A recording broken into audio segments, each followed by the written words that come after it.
Have you ever seen Pep Guardiola's side win the ball less than a third of the time and still try to impose themselves? On September 21st, 2025, Manchester City recorded 32.8% possession in their 1-1 draw against Arsenal at the Emirates, the lowest possession figure ever achieved under Guardiola in a top-flight league match. It's a stat that raises eyebrows, not just for the number, but what it says about where City stand right now. City took the lead early through Erling Haaland, exploiting a counter when Arsenal were pushed forward. But after that goal, the momentum shifted dramatically. Arsenal pressed, dominated space, forced City into defensive formation. Guardiola responded by changing shape, bringing on a more defensive setup, using a back five, and asking midfielders to sit deep. The possession numbers plunged. This display is almost unrecognizable for a coach synonymous with control. With tiki-taka-inspired build-up, relentless pressing, constant ball circulation. Historically, Guardiola teams boast possession rates well above 60%.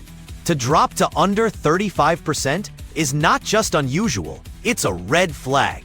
It shows a fundamental loss of control, whether by tactical necessity, fatigue, or just being forced into reactive mode. Guardiola himself admitted discomfort. He called the performance pragmatic, yet not how he wants to play.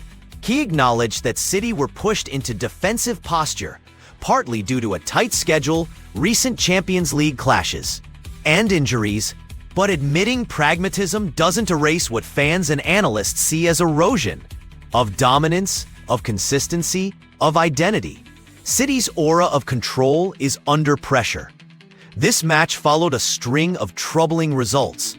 City have conceded leads, lost control in big matches, and often been forced to defend deeper than usual. The squad has been stretched by injuries, mental fatigue, and perhaps hubris. Pep's record has been astonishing for over a decade. Trophies, dominance, innovation, but this statistic, it's a reminder that even the greats have nights when everything goes off script. Despite this, City salvaged a draw in the dying minutes. Gabriel Martinelli's goal at 93rd minute snatched the equalizer for Arsenal, highlighting that even minimal possession is fragile. A single lapse can undo all defensive effort. For Guardiola, this game might be seen as a necessary evil, but it won't make the highlight reels.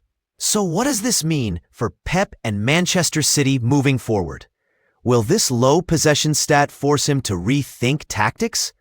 Prioritize possession more aggressively at risk of exposure? Or is this a blip in a demanding schedule, a night when pragmatism was the only feasible option? Either way, this match will be remembered not for points dropped, but for a milestone. The day Guardiola lost the ball too often in a game of importance.